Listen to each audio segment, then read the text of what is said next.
السلام عليكم ورحمة الله وبركاته. إن الحمد لله نحمده ونستعينه ونؤمن به ونتوكل عليه ونعوذ بالله من شرور أنفسنا ومن سيئات أعمالنا. من يهده الله فلا مضل له ومن يضلل فلا هادي له. وأشهد أن لا إله إلا الله وحده لا شريك له. وأشهد أن محمدا عبده ورسوله أرسله بالهدى ودين الحق ليظهره على الدين كله ولو كره المشركون. اللهم صل على محمد وعلى آل محمد كما صليت على إبراهيم وعلى آل إبراهيم. اللهم بارك على محمد وعلى آل محمد كما باركت على إبراهيم وعلى آل إبراهيم إنك حميد مجيد.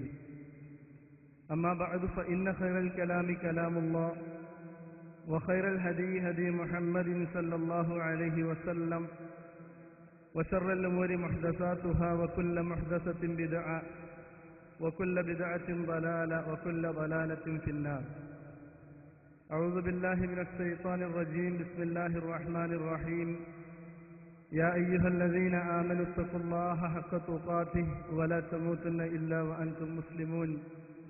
يا أيها الناس اتقوا ربكم الذي خلقكم من نفس واحدة وخلق منها زوجها وبث منهما رجالا كثيرا ونساء واتقوا الله الذي تساءلون به والأرحام إن الله كان عليكم رقيبا.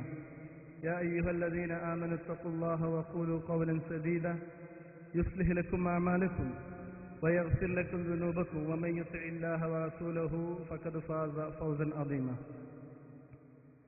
സ്നേഹധന്യരായ സഹോദരന്മാരെ, സഹോദരികളെ, രക്ഷിതാക്കളെ, അല്ലാഹു സുബ്ഹാനഹു തആലയുടെ നിയമനിർദ്ദേശങ്ങൾ ജീവിതത്തിന്റെ എല്ലാ മേഖലകളിലും കഴിവിന്റെ പരമാവധി സൂക്ഷിച്ചുകൊണ്ട് ജീവിക്കണമെന്ന് ഏവരോടും ഉണർത്തുകയാണ്, വസിയ്യത്ത് ചെയ്യുകയാണ്. അല്ലാഹുവിന്റെ റസൂലിന്റെ ബന്ധപ്പെട്ട് റസൂലിന്റെ ജീവിതവുമായി ബന്ധപ്പെട്ട് പഠിക്കുന്ന പഠന ശാഖക്ക് പറയുന്ന പേരാണ് ഉലൂമുൽ ഹദീസ് അഥവാ ഹദീസുമായി ബന്ധപ്പെട്ട പഠനങ്ങളെന്ന്. ആദ്യമായി ഉൾക്കൊള്ളുന്നത് പ്രവാചകൻ സല്ലല്ലാഹു അലൈഹി വസല്ലമയുടെ വാക്കുകളും പ്രവാചകൻ സല്ലല്ലാഹു അലൈഹി മൗനാനുവാദങ്ങളുമാണ്. ഇസ്ലാമിലെ പ്രമാണമെന്നുള്ള നിലയ്ക്ക് ആണ് ഹദീസിനെ അഹ്ലുസുന്നയുടെ പണ്ഡിതന്മാർ കാണാറുള്ളത്. പരിശുദ്ധ ഖുർആൻ ഒന്നാം പ്രമാണമായിക്കൊണ്ടും രണ്ടാം പ്രമാണമായിക്കൊണ്ട് ഹദീസുമാണ് നമ്മളെല്ലാവരും മനസ്സിലാക്കിയിട്ടുള്ളത്. പ്രമാണമെന്നുള്ള നിലക്ക് ഖുർആനും ഹദീസും തുല്യമാണ്. ഒരു കാര്യം ഖുർആനിലൂടെ സ്ഥിരപ്പെടുമ്പോൾ അതിന്റെ സാഹചര്യവും സന്ദർഭവും അതല്ലെങ്കിൽ അതിന്റെ അവസ്ഥയും എന്താണോ അതേ അവസ്ഥ തന്നെയാണ് ഒരു കാര്യം ഹദീസിലൂടെ സ്ഥിരപ്പെടുമ്പോൾ എന്നുള്ള കാര്യം നമ്മൾ മനസ്സിലാക്കണം. പ്രമാണമെന്നുള്ള നിലയ്ക്ക് ഹദീസുകളും അതുപോലെ തന്നെ അല്ലാഹുവിന്റെ വചനങ്ങളായ പരിശുദ്ധ ഖുർആനും ഒരുപോലെ തന്നെയാണ്. എന്നാൽ ഇബാദത്തിന്റെ രംഗത്ത് വരുമ്പോൾ തഅബ്ബുദി എന്നുള്ള നിലക്കാണെങ്കിൽ പരിശുദ്ധ ഖുർആൻ ഒന്നാം സ്ഥാനത്തും പരിശുദ്ധ ഖുർആൻ പാരായണം ചെയ്യുന്നത് കാരണത്താൽ തന്നെ പ്രതിഫലം ലഭിക്കുമെന്നും ഹദീസുകൾ പാരായണം ചെയ്യുന്നത് കൊണ്ട് പ്രതിഫലം ലഭിക്കുകയില്ല എന്ന വ്യത്യാസവുമാണ് ആ രംഗത്തുള്ളത്.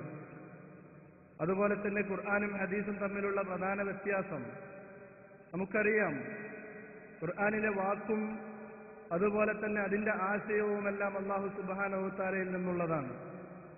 എന്നാൽ ഹദീസുകളുടെ വാക്കുകൾ അല്ലാഹുവിന്റെ റസൂലിന്റെ അടുക്കൽ നിന്നും അതിന്റെ ആശയം അല്ലാഹു സുബ്ഹാനഹു തആലയുടെ അടുക്കൽ നിന്നുമുള്ളതാണ് എന്നതാണ് പ്രധാനപ്പെട്ട ഒരു മാറ്റമെന്ന് പറയാവുന്നത്. അതേ സമയത്ത് ഇന്നാ നഹ്നു നസ്സൽന സിക്റ വ ഇന്നാ ലഹു ലഹാഫിളൂൻ, നാം ആകുന്നു ഈ ദിക്റിനെ അവതരിപ്പിച്ചത്, നാം തന്നെയാകുന്നു അതിനെ സംരക്ഷിക്കുകയും ചെയ്യുക എന്ന് പറയുമ്പോൾ പരിശുദ്ധ ഖുർആനിനെ അല്ലാഹു സുബ്ഹാനഹു വ തആലയാണ് അവതരിപ്പിച്ചത് എന്നതിൽ യാതൊരു സംശയവുമില്ല. ആ പരിശുദ്ധ ഖുർആനിനെ ലോകാവസാനം വരെ സംരക്ഷിക്കും. അതിന്റെ സംരക്ഷണം അല്ലാഹു സുബ്ഹാനഹു വ തആല തന്നെയാണ് ഏറ്റെടുത്തത് എന്നതിലും ആർക്കും യാതൊരു തർക്കവുമില്ല. അതുപോലെ തന്നെയാണ് ഹദീസിന്റെ അവസ്ഥയും. വമാ യൻതിഖു അനിൽ ഹവാ ഇൻ ഹുവ ഇല്ലാ വഹ്യു യൂഹാ. നബി സല്ലല്ലാഹു അലൈഹി വസല്ലമ സംസാരിക്കുന്നത് ഒരിക്കലും തന്നെ അദ്ദേഹത്തിന്റെ സ്വന്തപ്രകാരമല്ല, മറിച്ച് പ്രവാചകൻ സല്ലല്ലാഹു അലൈഹി വസല്ലമ സംസാരിക്കുന്നത് അള്ളാഹുവിന്റെ അടുക്കൽ നിന്നുമുള്ള വഹിയിന്റെ അടിസ്ഥാനത്തിലാണെന്ന് വിശുദ്ധ ഖുർആനിലെ സൂറത്തുൻ നജ്മിലൂടെ അല്ലാഹു സുബ്ഹാനഹു വ തആല പഠിപ്പിക്കുകയാണ്. സഹോദരന്മാരെ, നമ്മൾ മനസ്സിലാക്കേണ്ടത് പരിശുദ്ധ ഖുർആനിന്റെ നിലനിൽപ്പ് അല്ലാഹു സുബ്ഹാനഹു വ തആല ഏറ്റെടുക്കുമ്പോൾ തന്നെ ഹദീസിന്റെ നിലനിൽപ്പും അല്ലാഹു സുബ്ഹാനഹു വ തആല ഏറ്റെടുത്തിട്ടുണ്ട് എന്നുള്ള കാര്യം നമ്മൾ മനസ്സിലാക്കണം. കാരണം പരിശുദ്ധ ഖുർആനിലൂടെ മാത്രമായിക്കൊണ്ട് ഒരു റക്അത്ത് നമസ്കാരം പോലും നിർവഹിക്കുവാൻ നമുക്ക് സാധ്യമല്ല. ഒരു നമസ്കാരത്തിന്റെ രീതി അത് എങ്ങനെയാണ് എന്നുള്ളത് ഹദീസുകളിലാണുള്ളത്.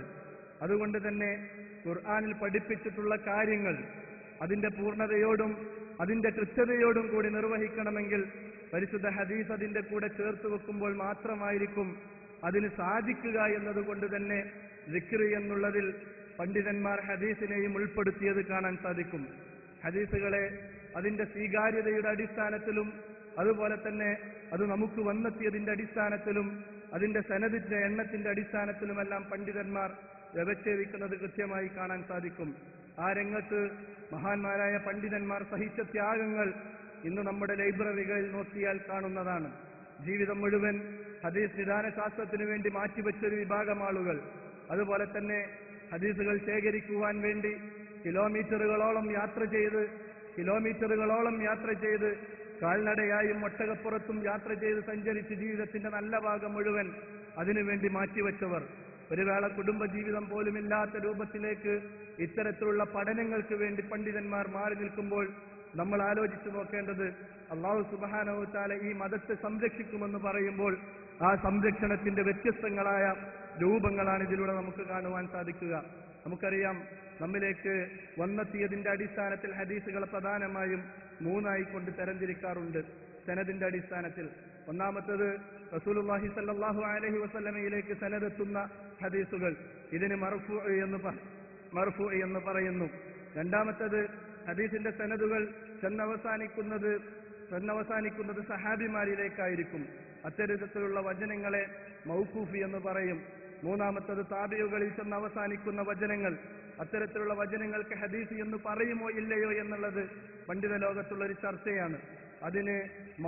അതിന് മഖ്തൂ എന്ന പേരിലാണ് അറിയപ്പെടാറുള്ളത്. ഇതുപോലെ തന്നെ ഹദീസിന്റെ സനദിന്റെ എണ്ണത്തിന്റെ അടിസ്ഥാനത്തിലും ഹദീസിന് വ്യത്യസ്തങ്ങളായ നാമങ്ങൾ നമുക്ക് കാണാൻ സാധിക്കും.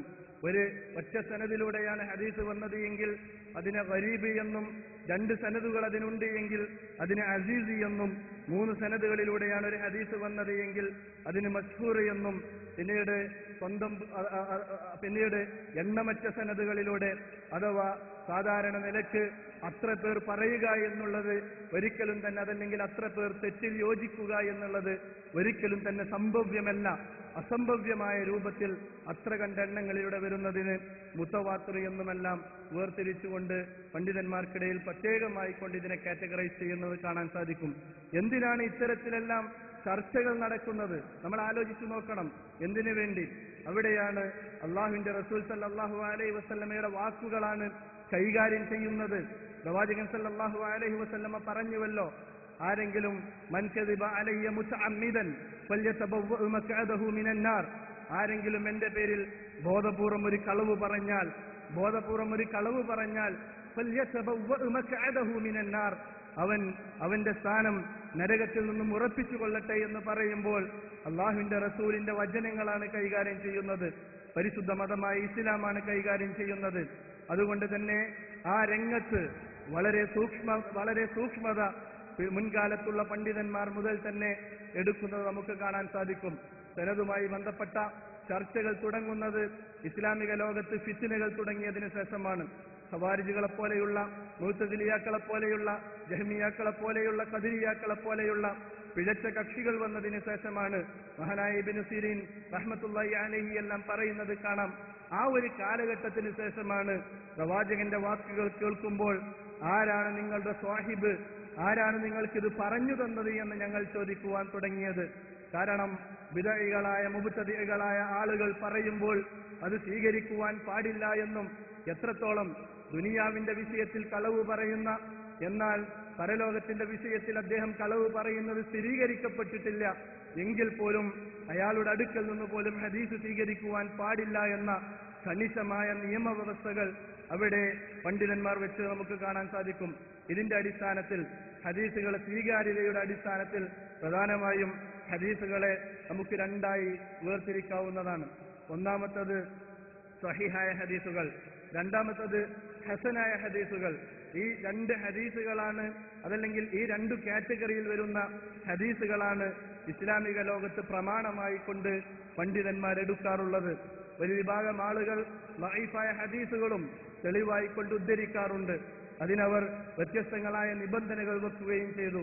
എന്നാൽ സൂക്ഷ്മത എന്നുള്ള നിലക്കും ഏറ്റവും പ്രാബല്യമെന്നുള്ള നിലക്കും സ്വഹീഹായ അതുപോലെ തന്നെ ഹസനായ ഹദീസുകൾ മാത്രമാണ് ഫുഖഹാക്കളും അതുപോലെ തന്നെ ഉസൂലുൽ ഫിഖ്ഹിന്റെ പണ്ഡിതന്മാരുമെല്ലാം പ്രമാണമായി ഉപയോഗിക്കാറുള്ളത് എന്ന് നമുക്ക് മനസ്സിലാക്കാൻ സാധിക്കും.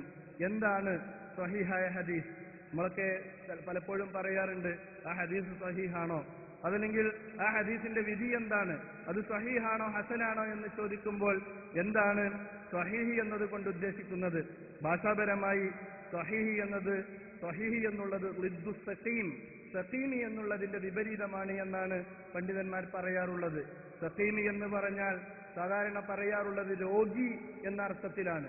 ഒരു മനുഷ്യൻ രോഗിയായി കിടക്കുമ്പോൾ അദ്ദേഹം സഖീമാണെന്ന് പറയാറുണ്ട്. അപ്പോൾ രോഗി എന്ന പദത്തിന്റെ നേർവിപരീതമാണ് സ്വഹീഹ് അഥവാ ആരോഗ്യമുള്ളവൻ. വഹുവ ഹഖീഖത്തുൻ ഫിൽ അജ്സാം, ഒരു മനുഷ്യന്റെ ജിസ്മുമായി ബന്ധപ്പെട്ട് ശരീരവുമായി ബന്ധപ്പെട്ട സ്വഹീഹി എന്ന് പറയുമ്പോൾ അയാൾ ആരോഗ്യമുള്ളവനാകുന്നു, രോഗമില്ലാത്തവനാകുന്നു എന്ന അർത്ഥത്തിലാണ് സ്വഹീഹി എന്ന് പ്രയോഗിക്കാറുള്ളത്. എന്നാൽ ഹദീസുമായി ബന്ധപ്പെട്ട് ഈ പദപ്രയോഗം പ്രയോഗിക്കുമ്പോൾ പണ്ഡിതന്മാർ പറയുന്നത് കാണാൻ സാധിക്കും. മാ ഇസ്തസല സനദുഹു ബിനഖ്ലിൽ അദ്ലിൽ ളാബിതി അൻ മിസ്ലിഹി ഇലാ മുൻതഹാഹു മിൻ ഗൈരി സുദൂദിൻ വലാ ഇല്ല. ഇതാണ് ഹദീസുകളുടെ ഭാഷയിൽ സ്വഹീഹ് എന്ന് പറഞ്ഞാൽ. അഥവാ മാ ഇത്തസല സനദുഹു, അതിന്റെ സനദ് യോജിച്ചു വന്നതാകുന്നു. ബിനഖ്ലി അദ്ലിൻ ളാബിതിൻ, ധർമ്മ ബിനഖ്ലി അദ്ലിൻ ളാബിതിൻ അൻ മിസ്ലിഹി ഇലാ മുൻതഹാഹു മിൻ ഗൈരി സുദൂദിൻ വലാ ഇല്ല. അതിലായ ളാബിതായ ആളുകൾ, അതിലും ളാബിത്തുമെല്ലാം നമ്മൾ വിശദീകരിക്കും. അതിലും ളാബിത്തുമായ ആളുകൾ തുടക്കം മുതൽ ഒടുക്കം വരെ ഒരാൾ നിന്നും മറ്റൊരാൾ ഉദ്ധരിച്ചു കൊണ്ടുവരുന്ന ഹദീസുകൾ ഗൈറ ശുദൂദിൻ, ആ ഹദീസുകൾ ഷാദാകുവാൻ പാടില്ല. വലാ ഇല്ല, ആ ഹദീസുകളിൽ യാതൊരു രൂപത്തിലുള്ള ഇല്ലത്തുകളും ഉണ്ടാകുവാൻ പാടില്ല. ഇവിടെ 5 കാര്യങ്ങളാണ് എണ്ണിയത്. ഒന്നാമത്തത് ഇത്തിസാലു സനദ്, സനദ് യോജിച്ചു വരിക. സനദ് എന്ന് പറഞ്ഞാൽ ഒരു ഹദീസിന് പ്രധാനമായും 2 ഭാഗങ്ങളാണുള്ളത്. ഒന്നാമത്തെ ഭാഗം എന്ന് പറയുന്നത് അതിന്റെ സനദാണ്. സനദ് എന്ന് പറഞ്ഞാൽ ആ ഹദീസ് ഉദ്ധരിച്ച ആളുകളുടെ പരമ്പര. ഉദാഹരണത്തിന് മഹാനായ ഇമാം മാലിക് റഹ്മത്തുള്ളാഹി അലൈഹി ഇമാം നാഫിഇനെ തൊട്ടുദ്ധരിക്കും. ഇമാം നാഫി ഇബ്നു ഉമർ റളിയല്ലാഹു അൻഹുവിനെ തൊട്ടുദ്ധരിക്കും. ഈ ഇമാം നാഫിയിൽ നിന്നും ഇബ്നു മാലിക് റഹ്മത്തുള്ളാഹി അലൈഹിയും മാലിക് റഹ്മത്തുള്ളാഹി അലൈഹിയിൽ നിന്നും ഇമാം ബുഖാരിയും എല്ലാം ഉദ്ധരിക്കുമ്പോൾ അതൊരു സനദാണ്. ഇമാം ബുഖാരിയുടെ സനദുകളുടെ കൂട്ടത്തിൽ ഏറ്റവും മുന്തിയ സനദ് അസഹുൽ അസാനീദ് എന്നറിയപ്പെട്ടിട്ടുള്ള സനദാണ് അൻ മാലിക്കിൻ അൻ നാഫിഇൻ അൻ ഇബ്നു ഉമർ റളിയല്ലാഹു അൻഹു ഖാല എന്ന് അദ്ദേഹം പറയും. അഥവാ ഇബ്നു ഉമർ റളിയല്ലാഹു അൻഹുവിൽ നിന്നും ഇമാം നാഫി റഹ്മത്തുള്ളാഹി അലൈഹിയും അദ്ദേഹത്തിൽ നിന്നും ഇമാം മാലിക്കും ഉദ്ധരിക്കുമ്പോൾ ആ ഭാഗത്തിന് പറയുന്ന ആളുകളുടെ പേരുള്ള ഭാഗത്തിന് പറയുന്ന പേരാണ് സനദ്. ഈ സനദ് എവിടെ അവസാനിക്കുന്നുവോ അവിടെ നിന്നും തുടങ്ങുന്നു മത്ന്, അഥവാ ഖാല റസൂലുള്ളാഹി സ്വല്ലല്ലാഹു അലൈഹി വസല്ലം എന്ന് പറഞ്ഞ് ബാക്കിയുള്ള ഭാഗം, ഈ ഭാഗത്തിന് മത്നി എന്ന് പറയുന്നു. ഇതിന്റെ സനദ് എന്ന് പറയുന്ന ഭാഗം തുടക്കം മുതൽ അവസാനം വരെ, തുടക്കമെന്നുള്ളത് മുസന്നിഫിൽ നിന്നാണ്. മുസന്നിഫ് എന്നതുകൊണ്ട് ഉദ്ദേശിക്കുന്നത് ഗ്രന്ഥകാരൻ. ഇമാം ബുഖാരി ഗ്രന്ഥകാരനാണ്, ഇമാം മുസ്ലിം ഗ്രന്ഥകാരനാണ്, തിർമിദിയും നസായിയും ഇബ്നു മാജയും അതുപോലെ തന്നെ ഹാക്കിമുമെല്ലാം ഗ്രന്ഥകാരാണ്. ആ ഗ്രന്ഥകാരർ അവരിൽ നിന്നും തുടങ്ങി അവസാനമെന്ന് പറയുന്നത് ചിലപ്പോൾ സഹാബിയാകാം, ചിലപ്പോൾ താബിഈയാകാം, അതല്ലെങ്കിൽ പ്രവാചകൻ സല്ലല്ലാഹു അലൈഹി വസല്ലമയാകാം. ഇവിടെ വരെയുള്ള അഥവാ താബിഈ വരെയുള്ള ആളുകളെ യാതൊരു രൂപത്തിലുള്ള ന്യൂനതയുമില്ലാതെ ആളുകൾ ഇടയ്ക്ക് വിട്ടുപോകാതെ ചേർന്ന് വരിക എന്നതാണ് ഇത്തിസാലു സനദ് എന്നതുകൊണ്ട് ഉദ്ദേശിക്കുന്നത്. നമ്മൾ ആലോചിച്ച് നോക്കണം, ഈ പറഞ്ഞ ആളുകളുടെ മുഴുവൻ ജീവിത ചരിത്രം ഇസ്ലാമിക ലോകത്ത് ലഭ്യമാണ്. ഈ പറഞ്ഞ ആളുകളുടെ മുഴുവൻ ജീവചരിത്രം ഇസ്ലാമിക ലോകത്ത് ലഭ്യമാണ്. ലക്ഷക്കണക്കിന് ആളുകൾ എവിടെ ജനിച്ചു, എവിടെ വളർന്നു, ആരൊക്കെയാണ് അവരെ പഠിപ്പിച്ചത്, അവരുടെ ശിഷ്യന്മാരായിക്കൊണ്ട് ആരൊക്കെയുണ്ടായിരുന്നു, അവർ ജീവിതത്തിൽ എവിടെയെല്ലാം യാത്രകൾ നടത്തി. ഇതുമാത്രം മനഃപ്പാടമാക്കിക്കൊണ്ട് കുറെ പണ്ഡിതന്മാർ ഇരിക്കുന്നു എന്ന് പറയുമ്പോൾ, അതിനുവേണ്ടി മാത്രമായി ജീവിതം ഒഴിഞ്ഞു വെക്കുന്നു എന്ന് പറയുമ്പോൾ നമ്മൾ ആലോചിച്ച് നോക്കേണ്ടത് അല്ലാഹു സുബ്ഹാനഹു വ തആല ഏറ്റെടുത്തു എന്ന വാഗ്ദാനമാണ് അവിടെ നിർവഹിക്കപ്പെടുന്നത് എന്നാണ്. ഈ രൂപത്തിൽ തുടക്കം മുതൽ അവസാനം വരെ സനദ് യോജിച്ചതാകണമെന്നുള്ളത് ഒന്നാമത്തെ നിബന്ധനയാണ്. രണ്ടാമത്തെ നിബന്ധന എന്ന് പറയുന്നത് അദാലത്തുർ റുവാത്ത്, റാവിമാർ എല്ലാവരും നീതിമാന്മാരായിരിക്കണം. നീതിമാന്മാർ എന്നതുകൊണ്ട് ഉദ്ദേശിക്കുന്നത് ഐ അന്ന കുല്ല റാവിൻ മിൻ റുവാതിഹി ഇത്തസഫ ബികൗനിഹി മുസ്ലിമൻ, അദ്ദേഹം ഒന്നാമത് മുസ്ലിമായിരിക്കണം. രണ്ടാമത്തേത് വബാലിഗൻ, അതുപോലെ തന്നെ പ്രായപൂർത്തിയായ ആളായിരിക്കണം. ആഖിലൻ, ബുദ്ധിയുള്ളയാളായിരിക്കണം. ഗൈറ ഫാസിഖിൻ, ഒരിക്കലും തന്നെ അദ്ദേഹം ഫാസിഖാകുവാൻ പാടില്ല, തമ്മാടിയാകുവാൻ പാടില്ല. ഗൈറ മഖ്റൂമിൽ മുറൂഅത്തി, അതുപോലെ തന്നെ മനുഷ്യത്വത്തിന് നിരക്കാത്ത കാര്യങ്ങൾ അയാളിൽ നിന്നും ഉണ്ടാകുവാനും പാടില്ല. ഇതാണ് അദാലത്ത് എന്നുള്ളത് ഉദ്ദേശിക്കുന്നത്. ഇവിടെയാണ് മഹാനായ ഇമാം ബുഖാരി റഹ്മത്തുള്ളാഹി അലൈഹിയുടെ ചരിത്രം നമ്മൾ കാണേണ്ടത്. ഒരു ഹദീസ് ഒരു മനുഷ്യന്റെ അടുക്കൽ ഉണ്ട് എന്ന് പറഞ്ഞപ്പോ പഠിക്കാൻ വേണ്ടി പോവുകയാണ്. പോകുന്നിടക്കാണ് അദ്ദേഹത്തിന്റെ അടുക്കലെത്തി. മാസങ്ങളോളം യാത്ര ചെയ്തിട്ടാണ് ഈ പറഞ്ഞ ആളുടെ അടുക്കലെത്തുന്നത്. ആ സമയത്ത് തന്റെ കയ്യിൽ നിന്നും രക്ഷപ്പെട്ടു പോയ ഒട്ടകത്തെ തിരിച്ചു വിളിക്കുവാൻ വേണ്ടി അയാൾ ഒട്ടകത്തിന് പുല്ല് കാണിച്ചുകൊണ്ട് വിളിക്കുകയാണ്. ഒട്ടകം പുല്ല് തിന്നുവാൻ വേണ്ടി അയാളുടെ അടുക്കൽ വരുന്ന സമയത്ത് ആ ഒട്ടകത്തെ പിടികൂടുകയും ബന്ധിച്ചു വെക്കുകയും ചെയ്തു. ആ പുല്ല് ആ ഒട്ടകത്തിന് തിന്നാൻ നൽകിയില്ല. ഇത് കണ്ട് ഇമാം ബുഖാരി റഹ്മത്തുള്ളാഹി അലൈഹി അദ്ദേഹത്തിൽ നിന്നും ഹദീസ് സ്വീകരിക്കാതെ തിരിച്ചു പോന്നു. എന്തേ കാരണം?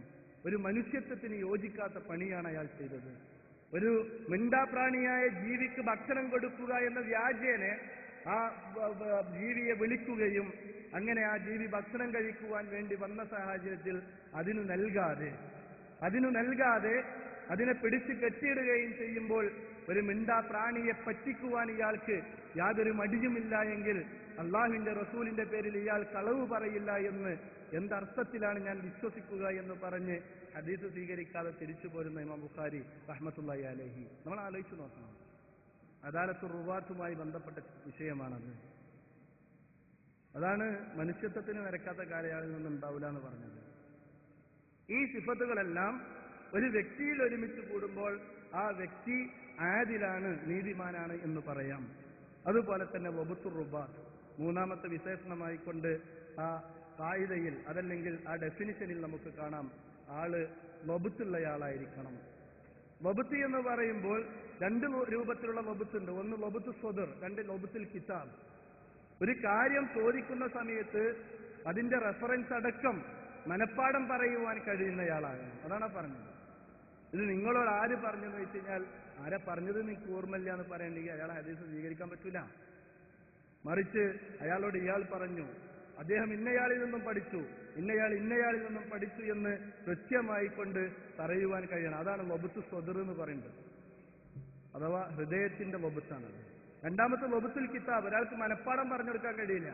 മറിച്ച് അത് രേഖപ്പെടുത്തി വെച്ചത് എവിടെയാണെങ്കിലും ആര് ചോദിച്ചാലും ആ വിഷയവുമായി ബന്ധപ്പെട്ട് ആ ഗ്രന്ഥത്തിൽ നിന്നെടുത്ത് കാണിച്ചു കൊടുക്കാൻ കഴിയും. ആ രണ്ടാലൊരു സാഹചര്യം റാവികളുമായി ബന്ധപ്പെട്ട് ഉണ്ടായിരിക്കേണ്ടതാണ്. ഈ രണ്ടും ഉണ്ടാകുമ്പോൾ ആണ്, അതല്ലെങ്കിൽ ഈ രണ്ടിലേതെങ്കിലും ഒന്നുണ്ടാകുമ്പോഴാണ് ലാബിത്ത് എന്ന് പറയാൻ പറ്റുള്ളൂ. നമ്മൾ നേരത്തെ പറഞ്ഞപ്പോൾ കണ്ടല്ലോ, മാ ഇത്തസല സനദുഹു ബിനഖിലിൽ അദിൽ ളാബിത്ത് എന്ന് പറഞ്ഞ ആ ളാബിത്തിനെ കുറിച്ചാണ് ഈ പറഞ്ഞത്. അതുപോലെ തന്നെ അദമു ശുദൂദ്, ഷാദാകാൻ പാടില്ല എന്ന് പിന്നെ പറഞ്ഞത്. ഷാദ് എന്ന് പറഞ്ഞാൽ ഐ അല്ലാ യകൂനൽ ഹദീസു ഷാദൻ വശുദൂദു ഹുവ മുഖാലഫത്തു സിഖത്തി ലിമൻ ഹുവ ഔസഖു മിൻഹു. ഒരു റാവി, ഒരു ഹദീസ് ഉദ്ധരിക്കുന്ന വ്യക്തി അദ്ദേഹത്തെക്കാൾ പ്രബലനായ വ്യക്തി ഉദ്ധരിച്ചതിന് എതിരിൽ ഉദ്ധരിക്കാതിരിക്കുക. ഇങ്ങനെ രണ്ട് റാവിമാരും ഒരേ വിഷയത്തിൽ ഹദീസ് ഉദ്ധരിച്ചിട്ടുണ്ട്. ഒരാൾ പ്രബലനാണ്, രണ്ടാമത്തെയാൾ അദ്ദേഹത്തെക്കാൾ പ്രബലനാണ്. വൈഫുകളല്ല, രണ്ടാളും പ്രബലന്മാരാണ്. അതിൽ ഒരാള് ഔസക്കാണ്, പ്രബലനായ ആളെക്കാൾ പ്രബലനാണ്. ആ പ്രബലനായ ആളെക്കാൾ പ്രബലനായ മനുഷ്യനെതിരിൽ പ്രബലനായ ആൾ ഉദ്ധരിക്കുക. ഇതിനാണെന്ത് പറയാ? ഷാദ് എന്ന് പറയാം. ഉദാഹരണത്തിന് നബി സല്ലല്ലാഹു അലൈഹി വസല്ലമ അദ്ദേഹത്തിന്റെ രാത്രി നമസ്കാരം കഴിഞ്ഞാൽ വലതു ഭാഗം ചെരിഞ്ഞു കിടന്നിരുന്നു എന്നത് ഹദീസാണ്. മറ്റൊരു റിപ്പോർട്ടിൽ കാണാം, അള്ളാഹുവിന്റെ റസൂൽ സല്ലല്ലാഹു അലൈഹി വസല്ലമ പറഞ്ഞു, നിങ്ങൾ രാത്രി നമസ്കാരം കഴിഞ്ഞാൽ വലതു ഭാഗത്തേക്ക് ചെരിഞ്ഞു കിടക്കണം. രണ്ടു ഹദീസാണ്. എന്നാൽ ഒന്നാമത് ഉദ്ധരിച്ച, ഞാൻ നേരത്തെ പറഞ്ഞ ഒന്നാമത്തെ ഹദീസ്, നബി സല്ലല്ലാഹു അലൈഹി വസല്ലമ കിടക്കാറുണ്ടായിരുന്നു എന്ന് പറഞ്ഞ ഹദീസ് ഉദ്ധരിച്ചത് ഔസക്കായ ഏറ്റവും പ്രബലനായ റാവിയാണ്. നബി സല്ലല്ലാഹു അലൈഹി വസല്ലമ കിടക്കാൻ പറഞ്ഞിരുന്നു എന്ന് പറഞ്ഞത് അത് സിഖത്തായ റാവിയാണ്, ഔസക്കല്ല. ഈ രണ്ട് ഹദീസുകൾ ഒന്നിച്ചു വെക്കുമ്പോൾ പ്രവാചകൻ സല്ലല്ലാഹു അലൈഹി വസല്ലമ പറഞ്ഞു എന്നത് സ്ഥിരപ്പെടുകയില്ല. കാരണം പ്രവാചകന്റെ പ്രവൃത്തി മാത്രമാണ് അവിടെ ഉണ്ടായിട്ടുള്ളൂ. അതുകൊണ്ട് നേരത്തെ പറഞ്ഞ ഹദീസ് മാറ്റി നിർത്തും. അത് ദഈഫായി മാറുന്നത് റാവിയുടെ കുഴപ്പം കാരണത്താലാണ്. അതായത് റാവി കള്ളനായതുകൊണ്ടോ കളവ് പറയുന്ന ആളായതുകൊണ്ടോ അല്ല, മറിച്ച് തന്നെക്കാൾ പ്രബലനായ ആൾക്കെതിരിലാണ് ആ ഹദീസ് ഉദ്ധരിച്ചത് എന്നതുകൊണ്ടാണ്.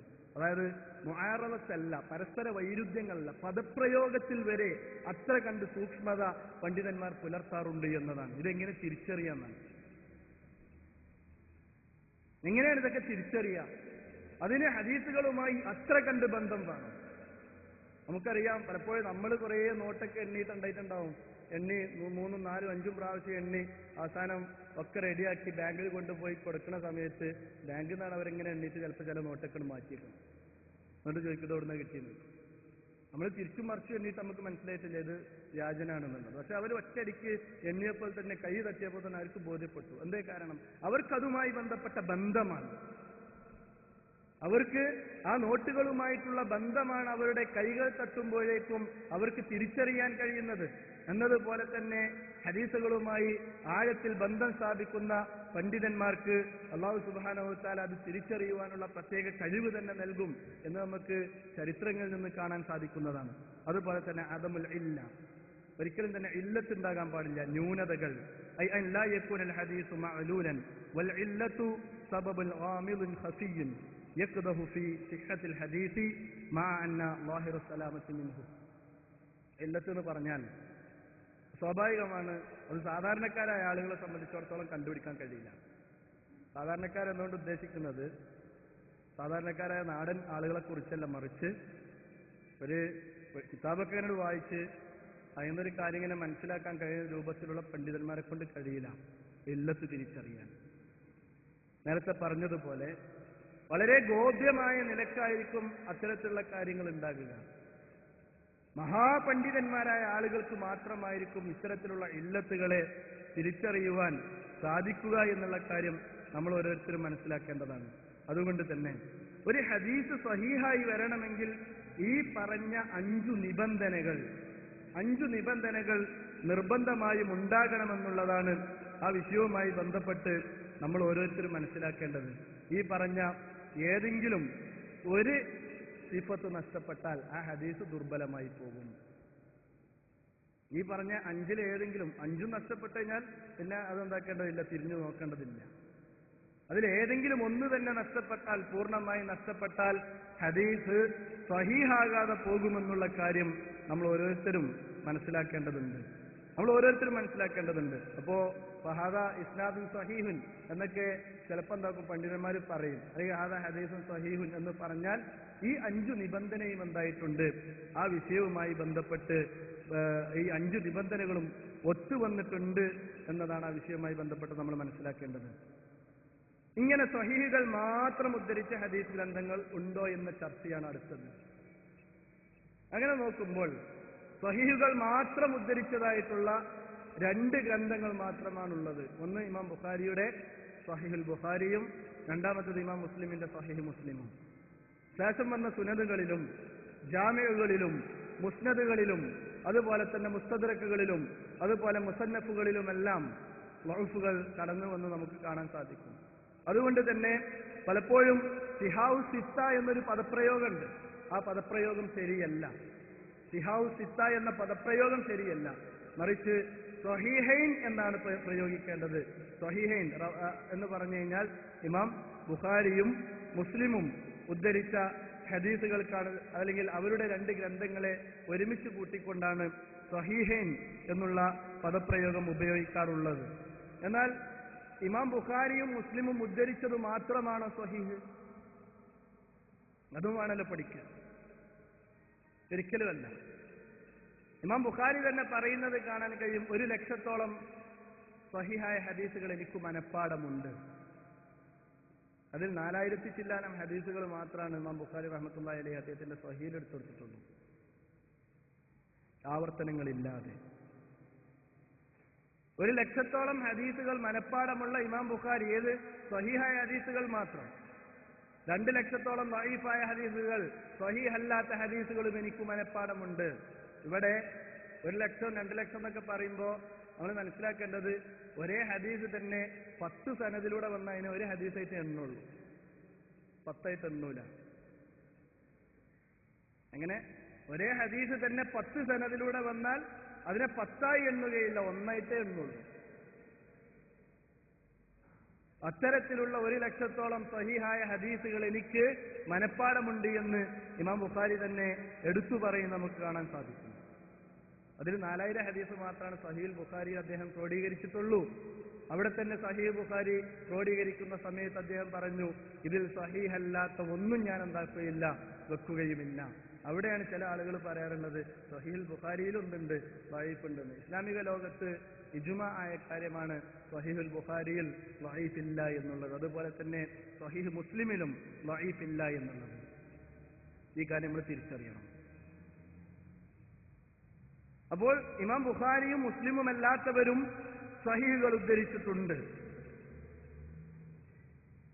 സഹീഹുകൾ ഉദ്ധരിച്ചിട്ടുണ്ട്. അതുകൊണ്ട് തന്നെയാണ് ഹദീസുകൾ സഹീഹായ ഹദീസുകളെ തന്നെ വീണ്ടും കാറ്റഗറൈസ് ചെയ്തു പണ്ഡിതന്മാർ. ആ കാറ്റഗറൈസ് ചെയ്തതിൽ ഏറ്റവും പ്രബലമെന്നത് സാധാരണ പറയാറുള്ളത് ഇമാം ബുഖാരിയും മുസ്ലിമും ഒന്നിച്ചുദ്ധരിച്ച ഹദീസുകളാണ്. മഇത്തഫഖ അലൈഹി ശൈഖാൻ എന്നാണ് പണ്ഡിതന്മാർ അതുമായി ബന്ധപ്പെട്ട് പറയാറുള്ളത്. 2 ശൈഖുകൾ അഥവാ ഇമാം ബുഖാരിയും മുസ്ലിമും ഒന്നിച്ചുദ്ധരിച്ച ഹദീസുകൾ, അതാണ് സ്വഹീഹുകളുടെ കൂട്ടത്തിൽ 1-ാം റാങ്കിലുള്ള ഹദീസ്. രണ്ടാമത്തെ കാറ്റഗറിയിൽ വരുന്നത് ഇമാം ബുഖാരി മാത്രം ഉദ്ധരിച്ച ഹദീസുകൾ. ഇമാം ബുഖാരി ഉദ്ധരിച്ച ഹദീസുകൾ എന്ന് പറഞ്ഞാൽ ഇമാം ബുഖാരി അദ്ദേഹത്തിന്റെ സ്വഹീൽ ഉദ്ധരിച്ച ഹദീസുകൾ. കാരണം ഇമാം ബുഖാരിക്ക് സ്വഹീഹുൽ ബുഖാരി അല്ലാതെ അദബുൽ മുഫ്രദും താരീഖുൽ കബീറുമെല്ലാം അത്തരത്തിലുള്ള മറ്റു ഹദീസ് ഗ്രന്ഥങ്ങളുമുണ്ട്. അപ്പോൾ ഇമാം ബുഖാരി ഉദ്ധരിച്ച തന്റെ സ്വഹീഹിൽ ഉദ്ധരിച്ച ഹദീസുകൾ രണ്ടാമത്തെ കാറ്റഗറി. ഒന്നാമത്തെ കാറ്റഗറിയിൽ ഇമാം ബുഖാരിയും മുസ്ലിമും ഒന്നിച്ചുദ്ധരിച്ചതും, രണ്ടാമത്തേത് ഇമാം ബുഖാരി ഉദ്ധരിച്ചത്, മൂന്നാമത്തത് ഇമാം മുസ്ലിം ഉദ്ധരിച്ച ഹദീസുകൾ. നാലാമത്തത് ഇമാം മുസ്ലിമും ബുഖാരിയും ഒരു ഹദീസ് സ്വഹീഹാകണമെങ്കിൽ എന്തെല്ലാം നിബന്ധനകളുണ്ട് എന്ന് പറഞ്ഞിട്ടുണ്ട്. ആ നിബന്ധനകൾക്കനുസരിച്ച് മറ്റുള്ളവർ ഉദ്ധരിച്ചത്. ഇമാം ബുഖാരിയുടെയും മുസ്ലിമിന്റെയും നിബന്ധനകൾ, രണ്ടുപേരുടെയും നിബന്ധനകൾ ഒരുമിച്ച് വരുന്ന ഹദീസുകൾ. ഇതാണ് നമ്മൾ പറഞ്ഞ അടുത്ത കാറ്റഗറി. അപ്പോൾ ഒന്നാമത്തത് ഇമാം ബുഖാരിയും മുസ്ലിമും ഉദ്ധരിച്ചത്, രണ്ടാമത്തത് ഇമാം ബുഖാരി മാത്രം ഉദ്ധരിച്ചത്, മൂന്നാമത്തത് ഇമാം മുസ്ലിം ഉദ്ധരിച്ചത്, നാലാമത്തത് ഇമാം ബുഖാരിയുടെയും മുസ്ലിമിന്റെയും നിബന്ധനകൾ ഒരുമിച്ച് വന്നത് മറ്റുള്ളവർ ഉദ്ധരിച്ചത്, അഞ്ചാമത്തത് ഇമാം ബുഖാരിയുടെ നിബന്ധനകൾക്കനുസരിച്ച് സ്വഹീഹായി വന്ന ഹദീസുകൾ മറ്റുള്ളവർ ഉദ്ധരിച്ചത്. ആറാമത്തത്, ഇമാം മുസ്ലിമിന്റെ നിബന്ധനകൾ പരിപൂർണമായതിന്റെ അടിസ്ഥാനത്തിൽ ഉദ്ധരിച്ചു വന്ന ഹദീസുകൾ. ഏഴാമത്തത്, ഈ കാറ്റഗറിയിൽ ഒന്നുമല്ലാതെ നേരത്തെ പറഞ്ഞ ആ 5 ഷർത്തുകൾ, നേരത്തെ പറഞ്ഞ 5 ഷർത്തുകളും ഇമാം ബുഖാരിയുടെയും മുസ്ലിമിന്റെയും ഹദീസുകൾക്കുണ്ട്. ഇതിന് പുറമെ അവർ പ്രത്യേകമായിട്ട് ചില വേറെ ഷർത്തുകളും വെച്ചിരുന്നു എന്നുള്ളതാണ്. അതുകൊണ്ടാണ് അവരുടെ ഹദീസുകൾക്ക് കുറച്ചുകൂടെ പ്രബലത കാണാൻ സാധിക്കുന്നത്. അതുകൊണ്ട് ബാക്കിയുള്ള സഹീഹുകൾ ഈ രൂപത്തിൽ 7 ആയിക്കൊണ്ട് ഹദീസുകളെ, സഹീഹായ ഹദീസുകളെ തന്നെ കാറ്റഗറൈസ് ചെയ്യുന്നത് നമുക്ക് കാണാൻ സാധിക്കും. അതുപോലെ തന്നെ സഹീഹായ ഹദീസുകളുടെ രംഗത്ത് ധാരാളം ഹദീസ് ഗ്രന്ഥങ്ങൾ നമുക്ക് നിലവിലൊന്ന് ലഭിക്കാനുണ്ട് എന്ന് മാത്രമാണ് ഈ സാഹചര്യത്തിൽ സൂചിപ്പിക്കുന്നത്. ഓരോ ഗ്രന്ഥങ്ങളിലേക്കും ഇറങ്ങി ചെല്ലുക എന്നുള്ളത് സ്വാഭാവികമാണ്. സമയ ദൈർഘ്യം വല്ലാതെയാകുമെന്നത് കൊണ്ട് മാത്രം അങ്ങോട്ട് പ്രവേശിക്കുന്നില്ല. ഇതുപോലെ തന്നെ നമ്മൾ മനസ്സിലാക്കേണ്ട മറ്റൊരു നിബന്ധനയാണ്, ആരെങ്കിലും ഹദീസുകൾ സഹീഹാകുവാൻ വേണ്ടി ഹദീസുകൾ അസീസാകണമെന്ന് ആരെങ്കിലും നിബന്ധന വെച്ചോ എന്നതാണ്. അസീസ് എന്ന് പറഞ്ഞാൽ തുടക്കം മുതൽ ഒടുക്കം വരെ 2 റാവിമാർ ഉദ്ധരിക്കുന്ന ഹദീസുകളാവുക. പലപ്പോഴും നമ്മുടെ നാട്ടിലൊരു ചർച്ചയാണ് ഖബർ വാഹിദ്. അത് അഖീദക്ക് എന്താക്കാൻ പറ്റൂല, തെളിവാക്കാൻ പറ്റൂല. ഖബർ വാഹിദ് അഖീദക്ക് തെളിവാക്കാൻ പാടില്ല, അതല്ലെങ്കിൽ പറ്റുകയില്ല എന്ന് പറയുന്നതോടുകൂടി ഇസ്ലാമിക ലോകത്തെ അടിസ്ഥാനപരമായ കുറെ കാര്യങ്ങൾ തകർന്നു പോവുകയാണ്. പറയുന്നവർക്ക് എളുപ്പം പറയാൻ സാധിക്കും, പക്ഷേ അതുകൊണ്ട് നഷ്ടപ്പെടുന്നത് ഇസ്ലാമിക ലോകത്തെ പല അതല്ലെങ്കിൽ ഇസ്ലാമിക ലോകത്തെ പല അടിസ്ഥാന തത്വങ്ങളും അതിലൂടെ ഇല്ലാതെയായി പോകുന്നു എന്ന് നമ്മൾ തിരിച്ചറിയണം. എത്രത്തോളം? ഇന്നമൽ അഅ്മാലു ബിന്നിയ്യാത്ത് വ ഇന്നമാ ലികുല്ലി ഇംറിഇൻ മാ നവ ഫമൻ കാനത് ഹിജ്റതുഹു ഇലല്ലാഹി വറസൂലിഹി ഫഹിജ്റതുഹു ഇലല്ലാഹി വറസൂലിഹി വമൻ കാനത് ഹിജ്റതുഹു ലിദുനിയ യുസീബുഹാ ഔ ഇംറഅത്തിൻ യൻകിഹുഹാ ഫഹിജ്റതുഹു ഇലാ മാ ഹാജറ ഇലൈഹി. ഇമാം ബുഖാരിയും മുസ്ലിമും ഉദ്ധരിച്ച ഹദീസ്. ഇമാം ബുഖാരിയുടെ 1-ാമത്തെ ഹദീസ്, പല ഹദീസ് ഗ്രന്ഥങ്ങളിലെയും 1-ാമത്തെ ഹദീസ്, മഹാനായ ഉമർ ഇബ്നുൽ ഖത്താബ് റളിയല്ലാഹു അൻഹു മാത്രമാണ് ഈ ഹദീസ് ഉദ്ധരിച്ചിട്ടുള്ളത്. ഇത് ഖബർ വാഹിദാണ്. ഇതുപോലും അഖീദക്ക് തെളിവാക്കിയെടുക്കാൻ പറ്റില്ല എന്ന് വാദിക്കുന്നവർ. ഹദീസ് വിധാനശാസ്ത്രത്തിന്റെ ലോകത്ത് ചർച്ച ഖബർ വാഹിദ് തെളിവാണോ അല്ലേ എന്നുള്ളതല്ല. ഖബർ വാഹിദ്, ഞാൻ നേരത്തെ പറഞ്ഞതുപോലെ ഖബർ വാഹിദ് തന്നെ 3 കാറ്റഗറി ഉണ്ട്. തുടക്കം മുതൽ ഒടുക്കം വരെ ഒറ്റ സനദിലൂടെ വരിക, അതല്ലെങ്കിൽ ഏതെങ്കിലും ഒരു സാഹചര്യത്തിൽ സനദിൽ ഒരാൾ മാത്രമായി വരിക, അതിനെ അസീസ് എന്ന് പറയും. ഇപ്പൊ 10 സഹാബിമാർ ഉദ്ധരിച്ചു. ആ 10 സഹാബിമാരിൽ നിന്നും 10 താബികൾ ഉദ്ധരിച്ചു. താബികളുടെ കാറ്റഗറി എത്തിയപ്പോ ഒരാളെ അത് ഉദ്ധരിച്ചിട്ടുള്ളൂ. ഈ 10 ആളിൽ നിന്ന് ഒരാളെ അത് കേട്ടിട്ടുള്ളൂ.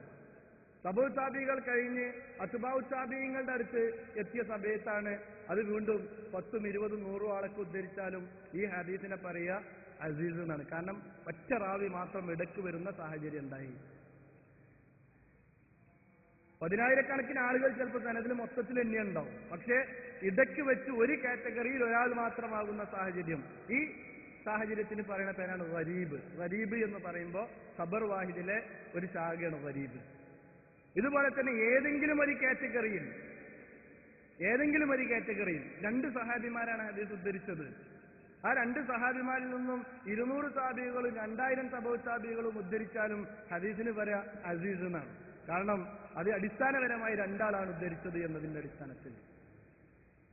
ഇതും ഖബർ വാഹിദിന്റെ ഒരു ഇനമാണ്. ഖബർ വാഹിദിന്റെ 3-ാമത്തെ ഇനമാണ് മശ്ഹൂർ. മശ്ഹൂറിൽ 3 പേരായിരിക്കും ഉണ്ടാവുക ഏതെങ്കിലും ഒരു കാറ്റഗറിയിൽ. ഒന്നിരിക്കൽ സഹാബിയുടേത്, അല്ലെങ്കിൽ താബിയുടേത്, അല്ലെങ്കിൽ തബഉ താബിയുടേത്, അതല്ലെങ്കിൽ അതിന്റെ താഴെ വരുന്ന ഏതെങ്കിലും ഒരു കാറ്റഗറിയിൽ 3 ആളുകൾ മാത്രം വരുന്ന സാഹചര്യത്തിൽ അത്തരത്തിലുള്ള ഹദീസുകൾക്ക് മശ്ഹൂർ എന്ന് പറയും. ഈ മശ്ഹൂറും പെടാറുള്ളത് ഖബർ വാഹിദിലാണ്. ഇതൊന്നും തെളിവല്ല എന്നാണ് പറഞ്ഞത്. ഇങ്ങനത്തെ ഒരു ചർച്ച ഇസ്ലാമിക ലോകത്ത് നടന്നിട്ടുണ്ടോ എന്നുള്ളതാണ്. ആ ചർച്ചയിലേക്ക് പോകുമ്പോൾ കാണാൻ സാധിക്കും അസീസ് ആകണം, അസീസ് എന്നുള്ളത് സ്വഹീഹിന്റെ ഷർത്താണ് എന്ന് പറഞ്ഞത് 2 ആളുകൾ അങ്ങനെ പറഞ്ഞിട്ടുണ്ട്. അതില് ഒന്നാമത്തേത് ഒന്നാമത് ആ സംഭവം പറയുന്നത് അബു അലി അൽ ജുബ്ബായി അൽ മുഅ്തസിലി, മുഅ്തസിലിയാക്കളുടെ കൂട്ടത്തിൽപ്പെട്ട അവരുടെ ഇമാമായ അബു അലി അൽ ജുബ്ബായി എന്ന് പറയുന്നയാളാണ്. നമുക്കറിയാം മുഅ്തസിലിയാക്കൾ എന്നുള്ളത് പേച്ചുപോയ ആളുകളാണെന്നുള്ളത് അഹ്ലുസുന്നയുടെ രംഗത്തൊന്നില്ല, ആർക്കും അഭിപ്രായ വ്യത്യാസമില്ല. അവരുടെ ഇമാമായിരുന്നു അബു അലി. ഈ അബു അലിയാണ് ഒന്നാമതായിക്കൊണ്ട് പറഞ്ഞത് ഒരു ഹദീസ് സ്വഹീഹാകണമെങ്കിൽ ഏറ്റവും മിനിമം 2 സനദ് അതിന് വേണം. ഈ വാദാണ് ആദ്യം ചേകന്നൂർ മൗലവി പറഞ്ഞത്. പിന്നെയാണ് ഇനി മുത്തവാത്തിറായിട്ടും കാര്യമില്ല എന്നുള്ളിടത്തേക്ക് മൂപ്പരെത്തിയത്. ആദ്യം പറഞ്ഞു തുടങ്ങിയത് ഇതായിരുന്നു, ജുബ്ബായിയുടെ ഈ വാദങ്ങളായിരുന്നു. സിഹിറിന്റെ ഹക്കീക്കത്തിനെ ലോകത്ത് ആദ്യമായിക്കൊണ്ട് നിഷേധിച്ചതും അബൂബക്കർ ജുബ്ബായിയാണ്. അയാൾക്ക് മുമ്പ് ഒരാളുണ്ടാക്കിയിട്ടില്ല, അതിന്റെ ഹക്കീക്കത്തിനെ നിഷേധിച്ചിട്ടില്ല. ഇയാളാണ് ഇങ്ങനത്തെ ഒരു വാദം ഉന്നയിച്ചത്. രണ്ടാമത്തേത് അഹ്ലുസുന്നയുടെ ഇമാമുമാരുടെ കൂട്ടത്തിൽപ്പെട്ട ഇമാം ഹാക്കിമിനും അത്തരത്തിലൊരു വാദമുണ്ട്. അതിന്റെ പേരിൽ ഇമാം ഹാക്കിമിനെ മഹാന്മാരായ പണ്ഡിതന്മാർ വിമർശിച്ചത് കാണാം. ഹാക്കിമ് പറഞ്ഞത് ശരിയല്ല. ജുബ്ബായി പറഞ്ഞ നമുക്ക് മറുപടി പറയേണ്ടതില്ല, കാരണം അയാൾ പഴച്ചവനാണ്. ഇമാം ഹാക്കിം റഹ്മത്തുള്ളാഹി അലൈഹിയെ കുറിച്ച് ഹദീസിന്റെ രംഗത്ത് പറയാറുള്ളത് അദ്ദേഹം മുത്തസാഹിലാണ് എന്നാണ്. പലപ്പോഴും ഹസനായ ഹദീസുകളെപ്പോലും ഇമാം ഹാക്കിം റഹ്മത്തുള്ളാഹി അലൈഹി സഹീഹ് എന്ന് പറയും. ഇമാം ഹാക്കിം റഹ്മത്തുള്ളാഹി അലൈഹി സഹീഹ് എന്ന് പറയും. അതുകൊണ്ട് തന്നെ ഇമാം ഹാക്കിം ഒരു ഹദീസ് സഹീഹാണെന്ന് പറഞ്ഞാൽ ഒറ്റടിക്ക് എന്താക്കാൻ പറ്റൂല, സഹീഹ് എന്ന് പറഞ്ഞ് നമുക്ക് എടുക്കാൻ പറ്റൂല. അതിനെക്കുറിച്ച് വേറെ പഠിക്കണം. പഠിച്ചതിന് ശേഷം മാത്രമാണ് അത് സഹീഹാണോ വഈഫാണോ എന്ന് പറയാൻ പറ്റുള്ളൂ. അതുകൊണ്ടാണ് ഇമാം ഹാക്കിം ഒരു കാര്യം പറഞ്ഞ ഉടനെ തന്നെ ദഹബി അതിന് ഹുക്മ് വേറെ പറയും. ഇമാം ദഹബി അതിന്റെ തൊട്ട് താഴെയായിക്കൊണ്ട് അതിന് ഹുക്മ് പറയാറുള്ളത് അതുകൊണ്ട് തന്നെയാണ്. ഇത് ഈ 2 പേരൊഴിച്ചു നിർത്തിയാൽ ഇസ്ലാമിക ലോകത്ത് പ്രബലരായ അതല്ലെങ്കിൽ അറിയപ്പെട്ട ഒരു പണ്ഡിതനും ഇത്തരത്തിലുള്ള ഷർത്തുകൾ വെച്ചിട്ടില്ല എന്നത് തന്നെയാണ് ആ വിഷയവുമായി ബന്ധപ്പെട്ട് നമ്മൾ മനസ്സിലാക്കേണ്ടത്. ഇതാണ് സ്വഹീഹിനെ കുറിച്ച് മൊത്തത്തിൽ പറയാനുള്ളത്. രണ്ടാമത്തെ കാറ്റഗറിയാണല്ലോ ഹസനി എന്നുള്ളത്. സ്വീകാര്യയോഗ്യമായ ഹദീസുകളുടെ കാറ്റഗറിയാണ് ഞാൻ ചർച്ച ചെയ്തുകൊണ്ടിരിക്കുന്നത്. അതിൽ രണ്ടാമത്തെ കാറ്റഗറിയാണ് ഹസനി എന്നുള്ളത്.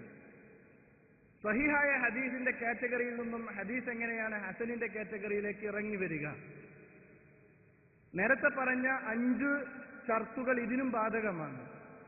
അതിൽ ഒരു ഷർത്തായ ലബ്തുൻ താമുൽ ലബ്ത് എന്ന് പറയുന്ന ഷർത്ത്, താമുൽ ലബ്ത് അഥവാ ഹദീസ് ഉദ്ധരിക്കുന്നയാളോട് അത് എവിടെ നിന്നും എന്ന് ചോദിച്ചാൽ ഒന്നിരിക്കൽ ഉടനെ മനസ്സിൽ നിന്നും മറുപടി പറയാൻ കഴിയണം. അതല്ലെങ്കിൽ ഒരു ഗ്രന്ഥത്തിൽ നിന്ന് എടുത്ത് കാണിച്ചു കൊടുക്കാൻ കഴിയണം. അതിൽ കുറച്ച് കുറവ് സംഭവിക്കുമ്പോഴാണ് അത്തരത്തിലുള്ള ഹദീസുകൾക്കാണ് ഹസൻ എന്ന് പറയും. താമുൽ ലബ്ത്തിൽ നിന്നും അല്പം കുറയും. ഹിഫുൽ ലബ്ത്ത് എന്നാണ് അതിനെ ഹദീസ് വിധാന ശാസ്ത്രത്തിന്റെ ഭാഷയിൽ പറയാറുള്ളത്.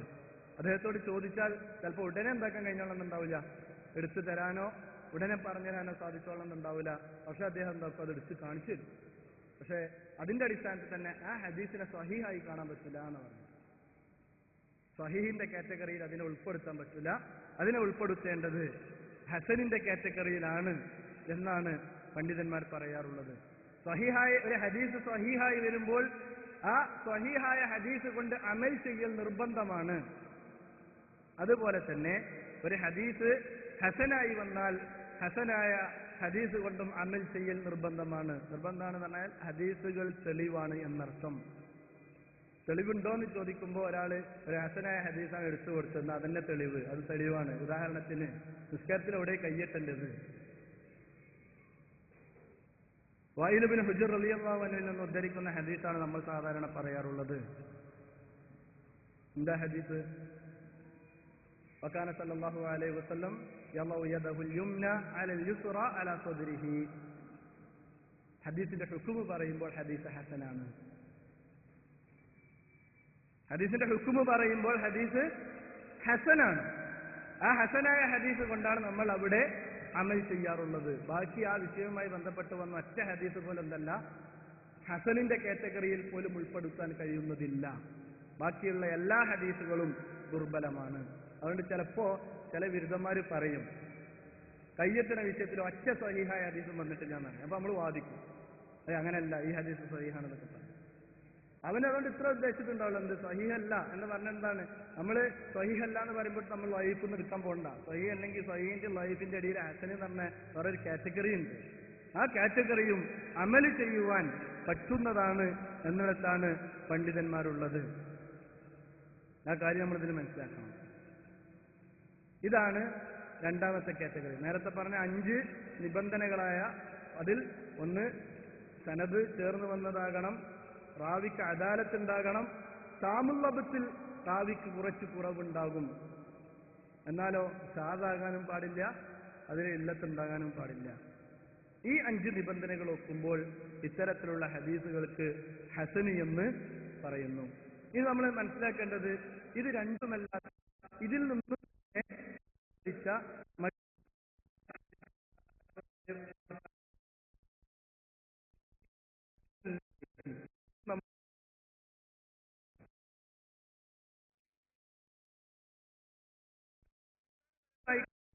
ആ ഹദീസ് ഹസനായിരിക്കും.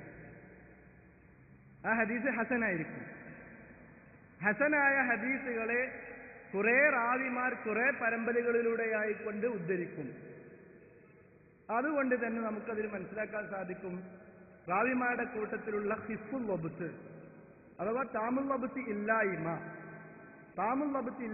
ഈ ഹദീസിനെ ബാധിച്ചിട്ടില്ല എന്നുണ്ടാക്കാൻ സാധിക്കും, മനസ്സിലാക്കാൻ സാധിക്കും. കാരണം ഒരേ കാറ്റഗറിയിൽപ്പെട്ട ധാരാളം ആളുകൾ ഉദ്ധരിക്കുമ്പോൾ അത്തരത്തിലുള്ള ഹദീസുകൾ ഒരുമിച്ച് കൂട്ടിക്കൊണ്ട് പണ്ഡിതന്മാർ പറയും, ഈ ഹദീസ് സ്വഹീഹുൻ ലിഗൈരിഹി, സ്വയം ഈ ഹദീസ് ഹസനാണ്, മറ്റുള്ള ഹദീസുകൾ കൂടി വെക്കുമ്പോൾ ഈ ഹദീസിന് നമുക്കെന്ത് പറയാം, സ്വഹീഹുൻ ലിഗൈരിഹി, മറ്റൊന്ന് കൊണ്ട് സ്വഹീഹായി വരുന്നത് എന്ന അർത്ഥത്തിൽ പണ്ഡിതന്മാർ അത് പറയുന്നത് കാണാം. ഇതുപോലെ തന്നെയാണ് ഹസനുൻ ലിഗൈരിഹി. അടിസ്ഥാനപരമായി കൊണ്ട് ഹസനുൻ ലിഗൈരിഹി ആയ ഹദീസുകൾ ലഈഫുകളായിരിക്കും. ലഈഫുകൾ എന്ന് പറയുമ്പോൾ അവിടെ റാവിക്ക് വരുന്ന പ്രശ്നം, അഥവാ ഒരു ഹദീസ് ലഈഫാകുവാൻ നേരത്തെ നമ്മൾ കാറ്റഗറി പറഞ്ഞല്ലോ, ഇതിലേതെങ്കിലും നഷ്ടപ്പെട്ടാൽ മതി. അതല്ലാത്തതുമായ കുറെ ഇല്ലത്തുകൾ, ആ ഇല്ലത്തുകളുടെ കൂട്ടത്തിൽ പ്രധാനപ്പെട്ട 2 ഒന്ന് കള്ളനാകുക, കസ്സാബ്, രണ്ടാമത്തത് ഫാസിക്കാകുക. ഈ രണ്ടുമല്ലാത്ത രൂപത്തിലുള്ള മറ്റു കാര്യങ്ങളാണ് റാവി ലഈഫാകാൻ കാരണമെങ്കിൽ അത്തരത്തിലുള്ള ഹദീസുകൾ എന്താക്കും, പണ്ഡിതന്മാരൊന്നിങ്ങനെ എടുത്തു. അങ്ങനെ കൂടുതൽ സനദുകളിലൂടെ ആ സാധനം വന്നിട്ടുണ്ട് എങ്കിൽ, അല്ലെങ്കിൽ ആ മത്തിന് സ്ഥിരപ്പെട്ടു വരുന്നു വ്യത്യസ്തങ്ങളായ സനദിലൂടെ, റാവി ലഈഫായി പോകാനുള്ള കാരണം അദ്ദേഹം കസ്സാബല്ല, അദ്ദേഹം കസ്സാബാണ് എന്നതാണ് ഹദീസ് ലഈഫായി പോകാനുള്ളതെങ്കിൽ ആ ഹദീസ് എടുക്കാൻ പറ്റില്ല, ഒരു അർത്ഥത്തിലും എടുക്കാൻ പറ്റില്ല. അത് 10,000 ആൾക്കാർ ഒന്നായിട്ട് ഉദ്ധരിച്ചു, ആ 10,000 ആൾക്കാരെ കൂട്ടത്തിലും കസ്സാബികൾ ഉണ്ടായിരുന്നുണ്ടെങ്കിൽ സനദിൽ ഏതെങ്കിലും ഒരു ഭാഗത്തുണ്ടായിരുന്നെങ്കിൽ ആ ഹദീസ് തിരിഞ്ഞു വെക്കാൻ പറ്റില്ല. അതേ സമയത്ത് കസ്സാബ് അതല്ലെങ്കിൽ ഫാസിക്കി എന്ന 2 വിശേഷണങ്ങൾ കാരണത്താലല്ല ഈ ഹദീസിന്റെ റാവി ലഈഫായി പോയത്, മറ്റെന്തെങ്കിലും കാരണത്താലാണ്. മുത്തഹിമുൻ ബിൽ കദിബ് ആകാൻ ചിലപ്പോൾ. മുത്തഹിമുൻ ബിൽ കദിബ് എന്ന് പറഞ്ഞു കഴിഞ്ഞാൽ ദുനിയാവിന്റെ വിഷയത്തിൽ അയാൾ ചിലപ്പോൾ അതൊക്കെ പറഞ്ഞത് സ്ഥിരപ്പെട്ടിട്ടുണ്ടാവും, പക്ഷേ പരലോകവുമായി ബന്ധപ്പെട്ട എന്തായിട്ടുണ്ടാവില്ല, മതവുമായി ബന്ധപ്പെട്ട വിഷയത്തിൽ അദ്ദേഹത്തിൽ നിന്നും ഒരു കളവ് പോലും ഇതുവരെ സ്ഥാപിക്കപ്പെട്ടിട്ടുണ്ടാവില്ല. അതല്ലെങ്കിൽ മറ്റെന്തെങ്കിലുമായിരിക്കും അദ്ദേഹത്തിൽ നിന്നും ഹദീസ് സ്വീകരിക്കാതിരിക്കാനുള്ള കാരണം. ചിലപ്പോൾ നേരത്തെ പറഞ്ഞതുപോലെ തന്നെ മുറൂഅത്തിന് യോജിക്കാത്ത കാര്യങ്ങൾ അദ്ദേഹത്തിൽ നിന്നുണ്ടായിട്ടുണ്ടാവും, മനുഷ്യത്വത്തിന് യോജിക്കാത്ത കാര്യങ്ങൾ ഉണ്ടായിട്ടുണ്ടാവും. ഒരു മനുഷ്യൻ എന്നുള്ള നിലയ്ക്ക് സ്വാഭാവികമായിട്ടും ഉണ്ടാകാവുന്ന അപാകതകൾ ചിലപ്പോൾ വന്നിട്ടുണ്ടാവും. ഇത്തരത്തിലുള്ള ലഈഫായ ഹദീസുകൾ വെച്ചു കഴിഞ്ഞാൽ ധാരാളം സനദുകളിലൂടെ ആ ഹദീസ് വന്നിട്ടുണ്ട് എങ്കിൽ അതിനെ ഹസനുൻ ലിഗൈരിഹി എന്ന് പറയുന്ന സ്ഥാനത്തേക്ക് വെക്കാറുണ്ട്. അതിൽ പെട്ടതാണ് ഏതെന്നറിയും. നമ്മൾ സാധാരണ കേൾക്കുന്ന ഒരു ഹദീസ് ഉണ്ട്, അള്ളാഹുവിന് പുറമെ ആരുടെയെങ്കിലും മുമ്പിൽ ഞാൻ സുജൂദ് ചെയ്യുവാൻ കൽപ്പിക്കുമായിരുന്നെങ്കിൽ ഭാര്യയോട് ഭർത്താവിന്റെ മുമ്പിൽ സുജൂദ് ചെയ്യുവാൻ വേണ്ടി കൽപ്പിക്കുമായിരുന്നു. അതിന്റെ ഓരോന്നിന്റെ സനദ് എടുത്ത് നോക്കിക്കഴിഞ്ഞാൽ അതിനെന്തില്ല, ഒരു ശക്തിയില്ല. വ്യത്യസ്തങ്ങളായ സനദിലൂടെ അത് വന്നപ്പോൾ ആ സനദുകൾ ഒരുമിച്ച് കൂട്ടി വെക്കുമ്പോൾ ആണ് ആ ഹദീസ് ഉദ്ധരിക്കാമെന്നുള്ളിടത്തേക്ക് എത്തി നിൽക്കാറുള്ളത്. അത് ഹസനുൻ ലിഗൈരിഹിയാണ്. ഇനി നമ്മുടെ ആധുനിക കാലഘട്ടത്തിൽ ഹദീസ് രംഗത്ത് ഏറ്റവും കൂടുതൽ സേവനങ്ങൾ അർപ്പിച്ച പണ്ഡിതനാണല്ലോ ഇമാം നാസുദ്ദീൻ അൽബാനി റഹ്മത്തുള്ളാഹി അലൈഹി. പലപ്പോഴും വിവാദങ്ങൾ അദ്ദേഹത്തിന്റെ പേരിൽ പല ആളുകളും ഉണ്ടാക്കാറുണ്ട്. അദ്ദേഹം ഹദീസ് സ്വഹീഹാക്കി, പണ്ടത്തെ ആൾക്കാരൊക്കെ വഈഫാണെന്ന് പറഞ്ഞ ഹദീസ് സ്വഹീഹാക്കി, അതല്ലെങ്കിൽ അല്ലെങ്കിൽ നാസുദ്ദീൻ അൽബാനി അത് വഈഫാക്കി എന്നൊക്കെ നമ്മൾ പറയാറുണ്ട്. ഹദീസ് വഈഫാക്കുക, സ്വഹീഹാക്കുക, ഇത് മലയാളത്തിലുള്ള പദപ്രയോഗത്തിന്റെ പ്രശ്നമാണ്. ഒരാൾക്കും ഒരു ഹദീസിന് വഈഫാക്കാനും പറ്റില്ല, സ്വഹീഹാക്കാനും പറ്റില്ല. അതിന്റെ അർത്ഥം അത്രയേ ഉള്ളൂ. സഹഹു അൽബാനി അല്ലെങ്കിൽ സഹഹു അല്ലെങ്കിൽ ലഅഫഹു ഹസനഹു എന്നൊക്കെ പറഞ്ഞു കഴിഞ്ഞാൽ ആ ഹദീസിനെ കുറിച്ച് പഠിക്കുകയും അതിന്റെ അടിസ്ഥാനത്തിൽ ആ ഹദീസ് സഹീഹാണെന്ന് ഹുക്മ് പറയുകയും ചെയ്തിരിക്കുന്നു എന്നാണ്. അല്ല സഹീഹാക്കിന്നല്ല. ഹദീസ് ഒരു വഈഫായ ഹദീസ് ലോകത്ത് ഞാൻ ആരും ഉദ്ദേശിച്ചാൽ എന്താക്കാൻ കഴിയില്ല, അത് സഹീഹാക്കാൻ കഴിയില്ല. അതേ സമയത്ത് വന്നുകിട്ടിയ അറിവിന്റെ അടിസ്ഥാനത്തിൽ പല റാവിമാരെ കുറിച്ചും പല ആളുകൾക്കും വ്യത്യസ്തങ്ങളായ കാഴ്ചപ്പാടുകളായിരിക്കും. ആ കാഴ്ചപ്പാടുകൾ കാണുന്ന സാഹചര്യത്തിൽ കാഴ്ചപ്പാടുകളെ ഒന്നിച്ചു വെക്കുകയും ഒന്നിച്ച് വെച്ചതിന്റെ അടിസ്ഥാനത്തിൽ അവർ അവസാനം ഹുക്മ് പറയുകയും ചെയ്യുന്ന രീതിയാണ്. അങ്ങനെ ഹുക്മ് പറയുമ്പോഴാണ്. അതേപോലെ തന്നെ സഹഹു തിർമുദി, ഇമാം തിർമുദി അത് സഹീഹാണെന്ന് പറഞ്ഞിട്ടുണ്ടാവും. ഇങ്ങനത്തെ പദപ്രയോഗങ്ങൾ പ്രയോഗിക്കുമ്പോൾ അവിടെ നമ്മൾ മനസ്സിലാക്കേണ്ടത് ആ പണ്ഡിതന്മാർ ആ വിഷയമായി പഠിച്ച് ആ പഠനത്തിൽ അവസാനം അവർ ഹുക്കുമിലെത്തി നിൽക്കുന്നത് അത് സഹീഹാണ്, അത് ലഈഫാണ്, അത് ഹസനാണ് എന്നിടത്താണ്.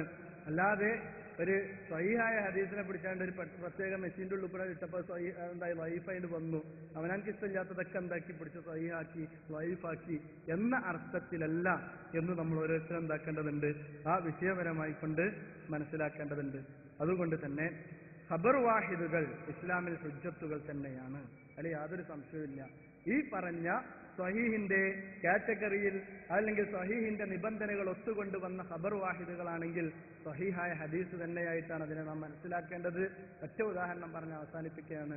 അള്ളാഹുവിന്റെ റസൂൽ സല്ലല്ലാഹു അലൈഹി വസല്ലം അദ്ദേഹത്തിന്റെ ജീവിതത്തിന്റെ അവസാന കാലഘട്ടത്തിൽ മഹാനായ മുആദ് ബിൻ ജബൽ റളിയല്ലാഹു അൻഹുവിനെ യമനിലേക്ക് പറഞ്ഞയച്ചു. യമനിലെ ആളുകൾക്ക് മതം പഠിപ്പിച്ചെടുക്കേണ്ടത് മുആദ് ബിൻ ജബൽ റളിയല്ലാഹു അൻഹു ആണ്. അഖീദക്ക് ഖബർ വാഹിദ് തെളിവല്ല എന്ന് പറഞ്ഞു കഴിഞ്ഞാൽ യമനിലെ ആളുകളെ വിശ്വാസം ശരിയാവൂല എന്നാണ് അതിന്റെ അർത്ഥം. കാരണം മുആദ് ബിൻ ജബൽ റളിയല്ലാഹു അൻഹു മാത്രമാണ് യമനിക്ക് പോയിട്ടുള്ളത്. അവരെവിടുന്ന മതം പഠിച്ചത്? മുആദ് ബിൻ ജബൽ റളിയല്ലാഹു അൻഹു. രണ്ടാമത്തെ സഹാബിയാരാ? ഇല്ല. അപ്പോ എന്തായി? സനദ് എന്തായി? നബി പറഞ്ഞ് ആരെ കേട്ടത്? Muadh bin Jabal കേട്ടിട്ടുള്ളൂ.